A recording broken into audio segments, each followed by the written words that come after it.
जय हिंद और सलाम और नमस्कार और आदाब। आज का वीडियो अजीम प्रेमजी फाउंडेशन और Indira Gandhi national open university की तरफ से आया है आपके लिए।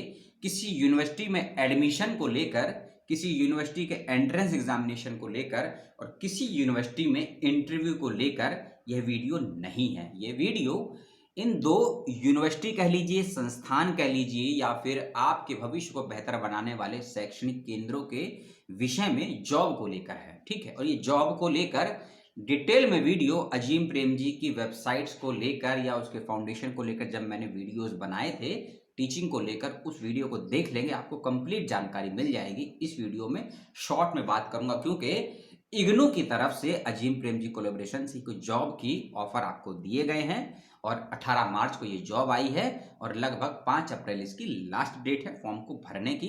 32,000 की सैलरी आपको दी जाएगी यदि आप फ्रेशर हैं या एक्सपीरियंस होल्डर हैं। क्या है और जानकारी इस वीडियो में हमसे बात करेंगे। 2 पोस्ट आपको ऑफर की गई है, रिसोर्सिस पर्सन की और स्कूल टीचर की। रिसोर्सिस पर्सन और स्कूल टीचर दोनों में क्या क्या है, क्या क्वालिफिकेशन, क्या एक्सपीरियंस, क्या सैलरी, कब होगा एग्जाम, कब होगा एंट्रेंस, कब होगा इंटरव्यू, उन सभी की आपसे बातचीत करूंगा। सबसे पहले रिसोर्सिस पर्सन की जॉब। अपनी बुद्धि, समझ और समय के अनुसार ही मेरे वीडियो को लाइक या डिसलाइक कीजिएगा, कमेंट कीजिएगा या फिर चैनल को सब्सक्राइब या अनसब्सक्राइब भी कर सकते हैं। यदि गलती से सब्सक्राइब कर दिया है तो मुझे अपने चैनल पर भीड़ नहीं चाहिए, सवाल करने वाले, तर्क करने वाले ही ऑडियंस मुझको चाहिए, इस बात का ध्यान रखिएगा। रिसोर्सिस पर्सन, इस पोस्ट के लिए यदि अप्लाई करना चाहते हैं तो आपको क्या काम करना है पहले आप ये समझ लीजिए।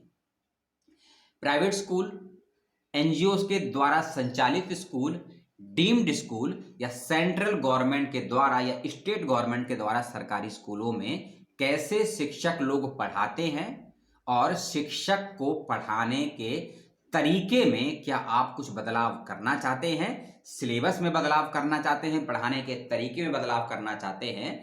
यदि इन सभी चीजों को लेकर आपके पास एक समझ, एक आइडिया, एक कॉन्सेप्ट है जिसको आप बेहतर तरीके से लागू कर सकते हैं, शिक्षक और शिक्षा के स्तर को और उन्नत बना सकते हैं, ऊंचा कर सकते हैं, हायर स्टडीज में और कुछ नया दे सकते हैं। अगर आपके पास ऐसी आइडिया, ऐसी सोच, ऐसी थिंकिंग, ऐसा कॉन्सेप्ट है तो आप अप्लाई कर सकते हैं रिसोर्स पर्सन की इस जॉब के लिए। इस बात का ध्यान रखिएगा। सरकारी स्कूल में किस तरीके का कामकाज होता है हम सभी जानते हैं और क्या बेहतर तरीके से हम सोचते हैं कि यदि हम होते उस फील्ड में तो हम कुछ नया कर सकते थे। तो अब आपको मौका मिल रहा है इस जॉब के माध्यम से रिसोर्सिस पर्सन का, जो इग्नू के प्लेटफॉर्म से अजीम प्रेमजी फाउंडेशन आपको ऑफर कर रहा है। यदि आपके अंदर ऐसी कोई थिंकिंग, ऐसी कोई एलिजिबिलिटी, ऐसी कोई योग्यता है तो आप इस जॉब के लिए अप्लाई कर सकते हैं। इस बात का ध्यान रखिएगा। आपके पास 2 साल का टीचिंग एक्सपीरियंस होना चाहिए, किसी स्कूल में पढ़ाने का, किसी कॉलेज में पढ़ाने का या किसी यूनिवर्सिटी में पढ़ाने का, यदि आप इस पोस्ट के लिए अप्लाई करते हैं। या फिर आपके पास कम से कम 2 साल का कोई रेलेवेंट एक्सपीरियंस होना चाहिए किसी एजुकेशनल सेक्टर, किसी एजुकेशनल सेक्टर के किसी एनजीओ में काम करने का या फिर किसी संस्थान में काम करने का। यदि आप किसी स्कूल में, कॉलेज में या यूनिवर्सिटी में पढ़ाए हुए नहीं हैं तो आप किसी एनजीओ में या फिर किसी शिक्षा से संबंधित संस्थान में 2 साल तक काम कर चुके हैं, इसका आपके पास प्रमाण पत्र है तो भी आप अप्लाई कर सकते हैं।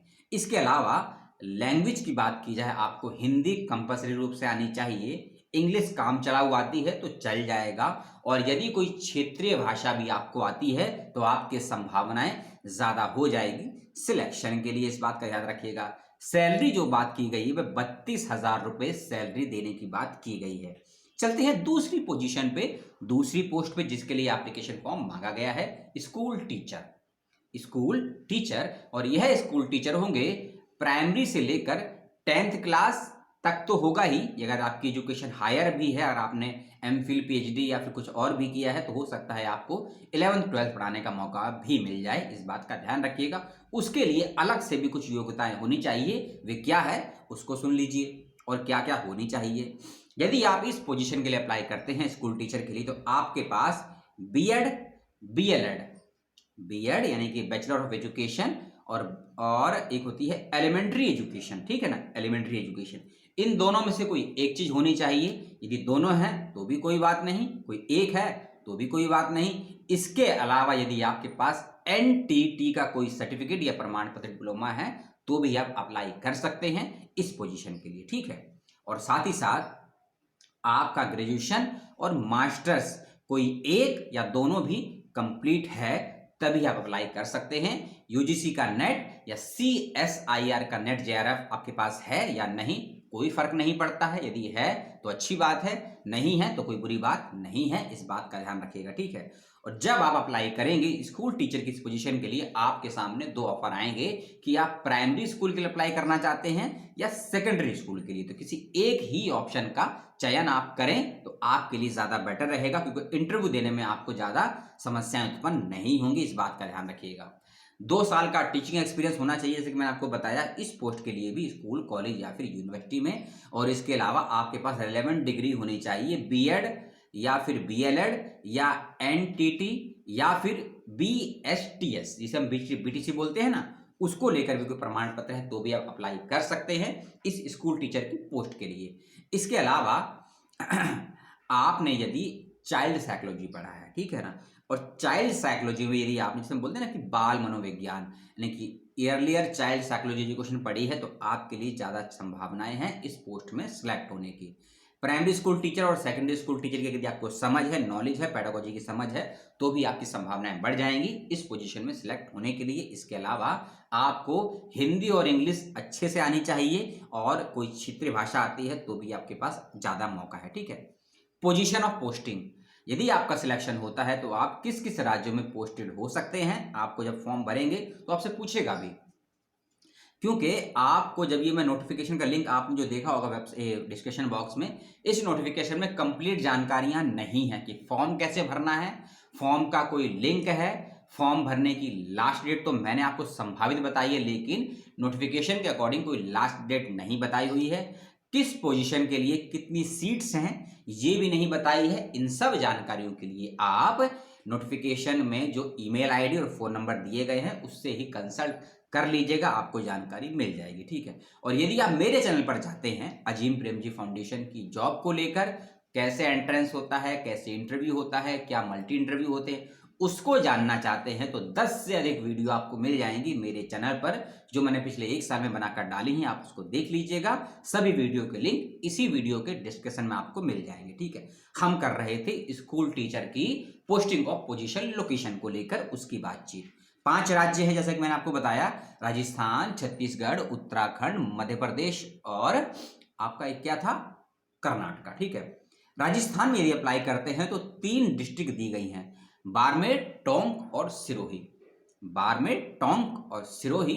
छत्तीसगढ़ में दी गई है धमतारी, छत्तीसगढ़ में धमतारी, और उत्तराखंड में दी गई है ऊधम सिंह नगर और उत्तरकाशी, क्योंकि ऊधम सिंह में मेरा भी कुछ काम है थोड़ा सा सोशल वर्क का और एनवायरमेंटल स्टडीज के, इसलिए अच्छी जगह है। उत्तराखंड में ऊधम सिंह और उत्तरकाशी। कर्नाटका में दी गई है कलबुर्गी और यदगिरी। कर्नाटका में कलबुर्गी और यदगिरी, इन राज्यों के इन डिस्ट्रिक्ट में आप अप्लाई कर सकते हैं लोकेटेड पोजीशन वन पोस्ट पाने के लिए, इस बात का ध्यान रखिएगा। सैलरी पैकेज की बात की गई है 32,000 रुपये पर मंथ की। यह था नोटिफिकेशन, खत्म हो गया है। अब कुछ एडिशनल जानकारी, आपको डिस्क्रिप्शन बॉक्स में एक ईमेल आईडी मिलेगी, 5 से 7 फोन नंबर मिलेंगे और एक एड्रेस मिलेगा। यदि आपको फॉर्म भरने को लेकर, क्वालिफिकेशन को लेकर, एक्सपीरियंस को लेकर, आपके रेलेवेंट सब्जेक्ट को लेकर या फिर इंटरव्यूज को लेकर कोई क्वेरीज करनी हो तो इन सब का ही यूज कीजिएगा, ईमेल आईडी, फोन नंबर और एड्रेस का, इस बात का ध्यान रखिएगा। आपका सिलेक्शन प्रोसेस रिटर्न एग्जामिनेशन और इंटरव्यू के माध्यम से होगा। रिटर्न एग्जामिनेशन में क्या पूछा जाना है, कैसे पूछा जाना है, उसके लिए आप इन लोगों से संपर्क कीजिएगा, नहीं तो आप मेरे चैनल पर जाकर वीडियो का विजिट भी कर सकते हैं। लेकिन शर्त यही है कि वीडियो पूरा देखेंगे तो ही आपको चीजें क्लियर हो पाएंगी। रिटर्न एग्जामिनेशन 1 होगा, इंटरव्यू 2 से 3 होंगे आपके। जी हाँ, रिटर्न एग्जामिनेशन 1 होगा, इंटरव्यू 2 से 3 होगा और कई चरणों में होगा इंटरव्यू। पहले चरण में क्या होगा, दूसरे स्टेप में क्या होगा, तीसरे स्टेप में क्या होगा, फेस टू फेस इंटरव्यू क्या होता है, मल्टी इंटरव्यू क्या होता है, ऑन द स्पॉट इंटरव्यू क्या होता है, वीडियो इंटरव्यू क्या होता है, इन सबको जानना चाहते हैं, दिए गए फ़ोन नंबर या ईमेल आईडी से संपर्क कर सकते हैं या फिर मेरे चैनल पर जाकर पुरानी वीडियो को विजिट भी कर सकते हैं। क्योंकि मैंने बताया ना कि नोटिफिकेशन ये अधूरा है, कोई डेट नहीं दी है, इसमें सीट नहीं दी है, इसमें फॉर्म भरने का लिंक नहीं दिया है, फॉर्म भरने की वेबसाइट नहीं दी है, बस ये कह दिया है कि अप्लाई कर दीजिए। अप्लाई कहाँ करना है, कैसे करना है, कब तक करना है, जानकारी नहीं है। इसीलिए अजीम प्रेमजी फाउंडेशन, इग्नू की वेबसाइट, इग्नू के हेल्पलाइन नंबर से बातचीत कीजिए। मेरे चैनल पर जो जानकारी है उसको आप जितना समझ पाएंगे समझ लीजिएगा, अप्लाई जल्दी कर दीजिए, क्योंकि यह फरवरी और मार्च के बैच की सीट निकली है, याद रखिएगा, फरवरी और मार्च के बैच की सीट। यदि आप आज की ही डेट में फॉर्म भरेंगे तो ये मैं श्योर हूं कि मई फर्स्ट वीक तक आपका रिटर्न एग्जामिनेशन हो जाएगा और मई के लास्ट में आपका इंटरव्यू हो जाएगा और जुलाई में आपको ज्वाइनिंग भी मिल जाएगी। यानी कि अगले 3 महीने में आप 30 से 32 हज़ार की जॉब पा सकते हैं यदि आप रिटर्न एग्जामिनेशन और इंटरव्यू को क्वालिफाई कर लेते हैं। वीडियो हो गया है समाप्त। अब आपको लगता है लाइक करना है, डिसलाइक करना है, वीडियो को शेयर करना है, चैनल को सब्सक्राइब करना है, अपनी बुद्धि के अनुसार कीजिए, अन्यथा आप दोबारा चैनल पर मत आइएगा, क्योंकि मुझे भीड़ नहीं चाहिए, ऊल जलूल सवाल करने वाले लोग भी नहीं चाहिए। यदि आप पढ़ने के इच्छुक हैं, सीखने के इच्छुक हैं, जानने के इच्छुक हैं, मेरे चैनल पर आपका स्वागत है।